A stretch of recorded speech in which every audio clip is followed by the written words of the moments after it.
দেশের মহামান্য রাষ্ট্রপতি জনাব শাহাবুদ্দিন আহমেদকে বঙ্গভবন থেকে জোরপূর্বক উচ্ছেদ করে পদত্যাগ করাতে বাধ্য করবে। বাধ্য করাতে যদি কোনো বাধার মুখোমুখি হয় তাহলে প্রয়োজনে তাকে হত্যা করা হবে, এমন একটি ভয়ঙ্কর ষড়যন্ত্র গোয়েন্দা সংস্থার দৃষ্টিতে আসার ফলে ষড়যন্ত্রকারীরা এ যাত্রায় তাদের পরিকল্পনা সফল করতে পারেনি। বিস্ময়ের বিষয়, এত বড় একটা ভয়ঙ্কর ঘটনা গোয়েন্দা সংস্থার রিপোর্ট পাওয়ার পরেও বর্তমানে যারা ক্ষমতায় রয়েছেন তারা নিশ্চুপ রয়েছেন, তারা নির্বাক রয়েছেন। রাষ্ট্রপতি রাষ্ট্রের সর্বোচ্চ পদ এবং তিনি কিন্তু আইন অনুসারে নির্বাচিত রাষ্ট্রপ্রধান। হঠাৎ করে এসে প্রিয় দেশবাসী আসসালামু আলাইকুম এভাবে বসা কেউ নন। তাহলে তাকে মেয়াদ শেষ হওয়ার পরে আর একটি নিয়মতান্ত্রিক নির্বাচনের মধ্য থেকে তার যিনি উত্তরাধিকারী আসবেন তার কাছে তিনি ক্ষমতা হস্তান্তর করে তিনি চলে যাবেন, এটাই হচ্ছে নিয়ম। এবং আমাদের দেশের সর্বোচ্চ আইন এই সংবিধান। এই সংবিধানে রাষ্ট্রপতিকে সর্বোচ্চ পদে অধিষ্ঠিত ব্যক্তি হিসাবে চিহ্নিত করা হয়েছে এবং এই সংবিধানে তাকে অনেক দায় থেকেও অব্যাহতি দেওয়া হয়েছে। আর এই সংবিধান সংরক্ষণ, সংবিধানকে রক্ষা করা, সাংবিধানিকভাবে রাষ্ট্র কাঠামোকে পরিচালনা করা, প্রয়োজনীয় নিয়োগ দেওয়া, এমনকি সরকারের নিয়োগ দেওয়া, সবকিছুই কিন্তু মহামান্য রাষ্ট্রপতির এখতিয়ার। বর্তমানে যারা ক্ষমতা দখল করে আছেন ডক্টর মোহাম্মদ ইউনূস, তারা অবৈধভাবে ক্ষমতা দখলকারী, কারণ আমাদের সংবিধানে কোথাও অনির্বাচিত ব্যক্তিদের দিয়ে সরকার গঠনের কোনো বিধান নাই।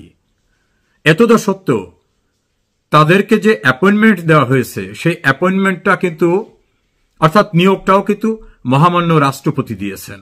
অর্থাৎ এখন যারা সরকারে আছেন দাবি করেন তাদের নিয়োগকর্তাও কিন্তু এই মহামান্য রাষ্ট্রপতি। রাষ্ট্রের গুরুত্বপূর্ণ সাংবিধানিক পদে যারা থাকেন তাদের নিয়োগকর্তাও কিন্তু মহামান্য রাষ্ট্রপতি। রাষ্ট্রপতি সরকারের ঊর্ধ্বে, তিনি রাষ্ট্রের প্রধান। এমন একটি সংবেদনশীল রাষ্ট্রের সর্বোচ্চ পদে অধিষ্ঠিত ব্যক্তিকে উচ্ছেদ করার জন্য ইতপূর্বে একবার কর্মসূচি নিয়ে বঙ্গভবনের সামনে একটা মব যায়। সেই মবকে আবার ফিরিয়ে আনে মবের আর একটা ফ্র্যাকশনের কিছু লোকেরা। এরপর আবার শহীদ মিনারে চিৎকার করে অনেককে শুনলাম এই রাষ্ট্রপতিকে কোনোভাবে রাখা যাবে না। নতুন নতুন গজিয়ে ওঠা পার্টির কোন কোন নেতা তো রাষ্ট্রপতিকে বিশ্রী ভাষায় গালিগালাজ করছেন, উচ্ছেদ করবেন ইত্যাদি ইত্যাদি। তাদের এই কৃতকর্ম, তাদের এই হুমকি, তাদের কর্মকাণ্ড এটা সম্পূর্ণরূপে বেআইনি। কিন্তু এই বেআইনি কর্মকাণ্ড প্রকাশ্যে হবার পরেও আইনানুগ প্রক্রিয়া সম্পূর্ণরূপে বন্ধ রেখেছে ক্ষমতা দখলকারী ইউনূস সরকার। অনেক বিশ্লেষকের বক্তব্য যে তারা কেন অ্যাকশনে যাবে, তারা নিজেরাই তো মব সৃষ্টির মধ্য থেকে ক্ষমতা দখল করেছে। এই উচ্ছৃঙ্খল জনতার বেআইনি কর্মকাণ্ডের সুবিধাভোগী তো তারা। তাদের উচ্ছৃঙ্খলতার কারণে শেখ হাসিনাকে স্থানান্তরিত হতে হয়েছে, তার ফলে রাষ্ট্র ক্ষমতা দখল করতে পেরেছেন তারা। কাজেই এই মব ভায়োলেন্সের যারা বেনিফিশিয়ারি তারা কেন মব ভায়োলেন্সকে বন্ধ করবে, বরং এটাই তাদের মূল বাহিনী। এই বাহিনীর সাহায্যেই তারা প্রতিষ্ঠা পেয়েছে।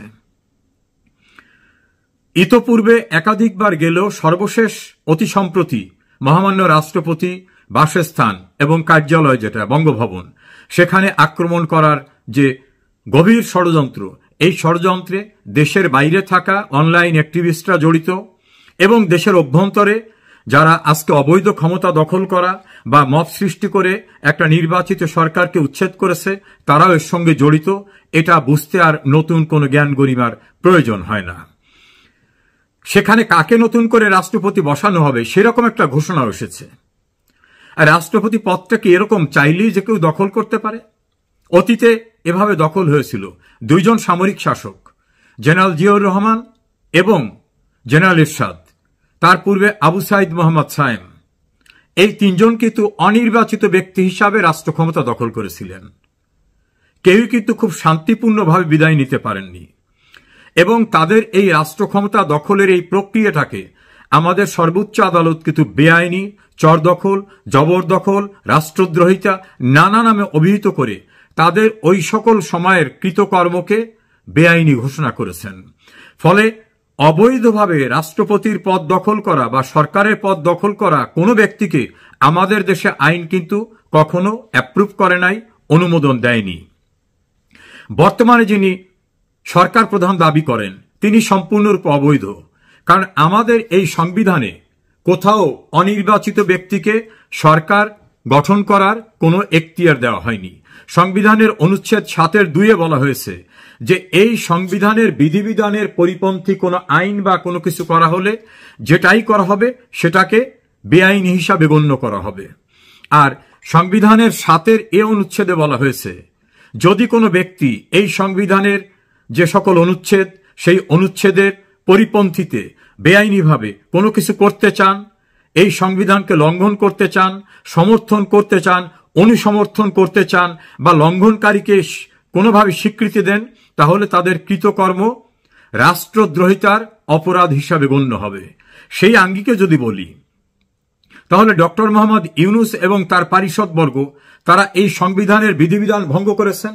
এটা ভঙ্গ করে তারা রাষ্ট্র ক্ষমতায়, কারণ এই সংবিধানকে স্থগিত করা হয়নি। এই সংবিধান বিদ্যমান, এই সংবিধান আইনে কার্যকর রয়েছে। আবার যারা এখন রাষ্ট্রপতিকে বেআইনিভাবে উচ্ছেদ করতে চান তারাও তো এই সংবিধানের বিধানের পরিপন্থী পরিকল্পনায়, কারণ রাষ্ট্রপতি একটা নির্বাচিত পদ, তার মেয়াদ শেষ হলে নতুন রাষ্ট্রপতি যিনি নির্বাচিত হবেন তিনি তার কাছে ক্ষমতা হস্তান্তর করবেন। এটাই আইন, এটাই রেওয়াজ। তাহলে আইনানুগ প্রক্রিয়ার বাইরে গিয়ে, সংবিধানের বিধিবিধানের বাইরে গিয়ে মহামান্য রাষ্ট্রপতিকে যদি উচ্ছেদ করার চেষ্টা করা হয়, ষড়যন্ত্র করা হয়, পরিকল্পনা করা হয় এবং এটাকে কেউ অনুসমর্থন দেন, তাহলে বিদ্যমান এই আইনের 7(a) অনুচ্ছেদ অনুযায়ী সেটা তো রাষ্ট্রদ্রোহিতার অপরাধ। তা রাষ্ট্রদ্রোহিতার অপরাধ তো অনেক বড় অপরাধ। এত বড় অপরাধ যারা করছে কিভাবে নির্বাক থাকছেন যারা রাষ্ট্র ক্ষমতা এখন দখল করে আছেন? নাকি ওই কথাই তাদের ক্ষেত্রে প্রযোজ্য যে একই প্রক্রিয়ায় তো আমরাও বসেছি, একই প্রক্রিয়ায় রাষ্ট্রপতিকে সরিয়ে দিয়ে লাগে আর একজনাকে ওখানে বসিয়ে দেব? তাদের উদ্দেশ্যে বলবো, ইতিহাসের দিকে তাকান, পেছনের দিক তাকান। অবৈধ উপায়ে ক্ষমতা দখলকারী জিয়াউর রহমান, জেনারেল এরশাদ এবং আবু সাদাত মোহাম্মদ সায়েমের আমলকে কিন্তু আইনানুগভাবে কোনো স্বীকৃতি দেওয়া হয় নাই। আমাদের আইনি প্রক্রিয়ায় তাদের কৃতকর্মকে অবৈধ বলা হয়েছে। কাজেই ভুলে যাবেন না যে এই ঘটনা ঘটিয়ে পরিত্রাণ পাওয়া যাবে। আমরা আরো লক্ষ্য করছি রাষ্ট্রপতিকে পছন্দ হয় না, এজন্য রাষ্ট্রের দীর্ঘদিনের রেওয়াজ সরকারের দায়িত্বে যিনি থাকেন তিনি বিদেশ সফর করে ফিরে গিয়ে রাষ্ট্রপতিকে রিপোর্ট করতে হয়। ডক্টর মোহাম্মদ ইউনূস সেটা করেন না। বঙ্গভবনের অধিকাংশ অনুষ্ঠান থেকে তিনি এড়িয়ে থাকেন। এমনকি জাতীয় সকল অনুষ্ঠানে যেখানে রাষ্ট্রপতি যাবেন সে সকল অনুষ্ঠানে তাকে স্বাগত জানাবেন সরকার প্রধান। ইউনূসকে যদি আমরা যুক্তির খাতিরে সরকার প্রধানও বলি, আমরা অধিকাংশ ক্ষেত্রে দেখছি তিনি সেখানে অনুপস্থিত থাকেন অথবা মুখ এড়িয়ে অন্যদিকে থাকেন। এবং রাষ্ট্রীয় যে সকল অনুষ্ঠানে মহামান্য রাষ্ট্রপতি সর্বোচ্চ অগ্রাধিকার পাবে সেসব জায়গায়ও তাকে সে মূল্যায়ন করা হয় না। এমনকি ঈদের নামাজে জাতীয় ঈদগাহ ময়দানে রাষ্ট্রপতি দেশের অলংকারিক প্রধান হোক, রাষ্ট্রের প্রধান হোক, তিনি যান, তাকে নেওয়ার ব্যবস্থা না করে তাকে নিরাপত্তাহীন বাইতুল মোকাররমে নামাজ পড়ার জন্য পরামর্শ দেওয়া হয়। এ জাতীয় শিষ্টাচারহীন কর্মকাণ্ড আমরা লক্ষ্য করছি। উপদেষ্টাদের বক্তব্য, প্রধান উপদেষ্টার বক্তব্যে রাষ্ট্রপতি পদকে তুচ্ছ তাচ্ছিল্য করা হয়।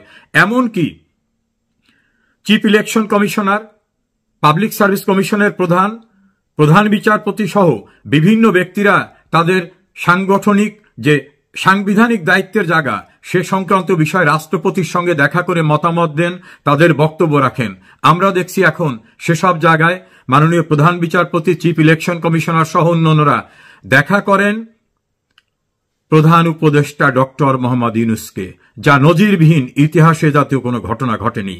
অর্থাৎ বর্তমানে যারা ক্ষমতায় আছেন এবং তাদেরকে খুশি করতে যারা চান তারা সকলেই সাংবিধানিক বিধিবিধানকে উপেক্ষা করে বেআইনিভাবে যে সকল কর্মকাণ্ড করছেন।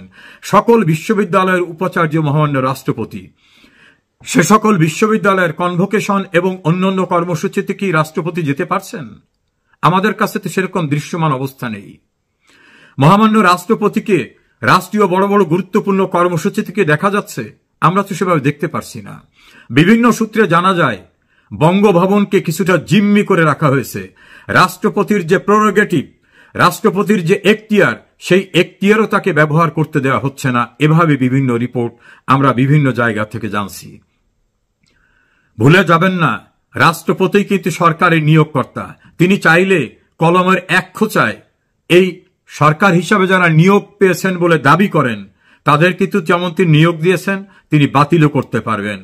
এবং মনে রাখবেন, এই সংবিধান কিন্তু এখনো বিদ্যমান রয়েছে।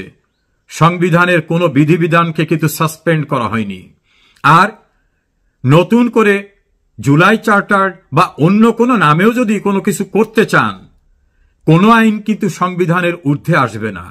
আরো মনে রাখতে হবে, 1970 সালের নির্বাচনে যারা ম্যান্ডেট পেয়ে গণপরিষদে এই সংবিধান প্রণয়ন করেছিলেন তাদের কিন্তু অবিভক্ত পাকিস্তানের মানুষরা, আর বিশেষ করে তৎকালীন পূর্ব পাকিস্তানের সকলে কিন্তু ম্যান্ডেট দিয়েছিল আওয়ামী লীগকে শাসনতন্ত্র তৈরি করার, দেশ শাসন করার। ফলে 71-এর যুদ্ধের মধ্য থেকে যে দেশটা স্বাধীন হয়েছে সেই দেশের সংবিধান করার ম্যান্ডেট কিন্তু জনপ্রতিনিধি হিসাবে তাদের ছিল। সেই ম্যান্ডেটের সংবিধান যেটা ডক্টর কামাল হোসেনের নেতৃত্বে প্রণয়ন হয়েছিল, বঙ্গবন্ধু এই কমিটি করে দিয়েছিলেন এবং পার্লামেন্টে 1972 সনে যেটা অ্যাপ্রুভ হয়েছিল, সেই সংবিধানের ঊর্ধ্বে কোনো আইন করার কোনো সুযোগ নাই। যারা জুলাই চার্টারের নামে এই সংবিধানকে ছুঁড়ে ফেলতে চান, তাড়িয়ে দিতে চান, নতুন সংবিধান করতে চান, আপনাদের ম্যান্ডেট কি? বাংলাদেশে 18 কোটি মানুষ, বঙ্গবন্ধুর নেতৃত্বের সরকার তো মানুষের ম্যান্ডেট নিয়ে সংবিধান করেছিল। আপনাদের ম্যান্ডেট কে দিয়েছে? রাস্তাঘাটে দাঁড়িয়ে 2-4 হাজার বা 2-4 লাখ লোক বসে অথবা চিৎকার করে একটা কাগজ তৈরি করলেই বাংলাদেশের সর্বোচ্চ আইনের ঊর্ধ্বে সেই কাগজ হবে না। ফলে মানতে হবে এই সংবিধান। এই সংবিধানের বাইরে গিয়ে কোনো কিছু করার অবকাশ নাই। যারা করতে চান তাদের উদ্দেশ্যে বলবো, পেছনের দিক তাকান। সংবিধানের 8ম সংশোধনী, 5ম সংশোধনী, 7ম সংশোধনী সব মামলায় কিন্তু সামরিক শাসকদের ক্ষমতা দখল, কৃতকর্মকে রাষ্ট্রদ্রোহিতা, অবৈধ দখল করা বিভিন্নভাবে অভিহিত করে রায় দেওয়া রয়েছে। সেই রায়ও কিন্তু বহাল আছে। ওই রায়ও কিন্তু এক প্রকারের আইন। আর সুপ্রিম ল অফ ল্যান্ড, এই সংবিধান কিন্তু বিদ্যমান আছে।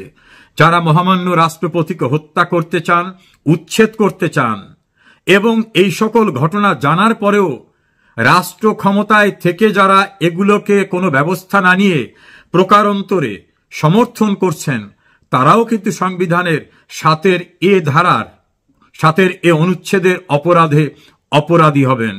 আর একটা জিনিস মনে রাখবেন, অপরাধ কিন্তু কোনোদিন তামাদি হয় না। প্রথম বিশ্বযুদ্ধের অপরাধীদের বিচার কিন্তু দীর্ঘদিন পরে হয়েছে।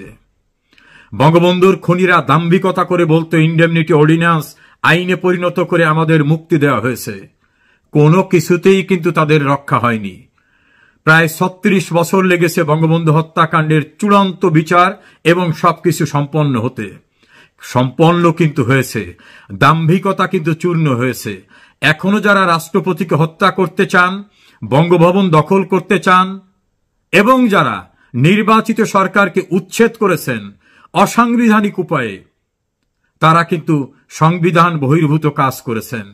তাদের একজন ওস্তাদ আমেরিকান নাগরিক ডক্টর আলী রিয়াজ প্রকাশ্যে স্বীকার করেছেন, আমরা সবাই সংবিধান লঙ্ঘন করেছি। তাই আত্মস্বীকৃত ব্যক্তি এবং তাদের সহযোগী, তাদের সুবিধাভোগী, তাদের সমর্থনকারীদের কিন্তু সেদিন খুব দূরে না যে এই অপরাধের বিচারের মুখোমুখি হতে হবে। আশা করি এই বিষয়টা বিস্মৃত হবেন না। ইতিহাস কাউকে ক্ষমা করে না, কিন্তু অনেকে ইতিহাস থেকে শিক্ষা নেন না।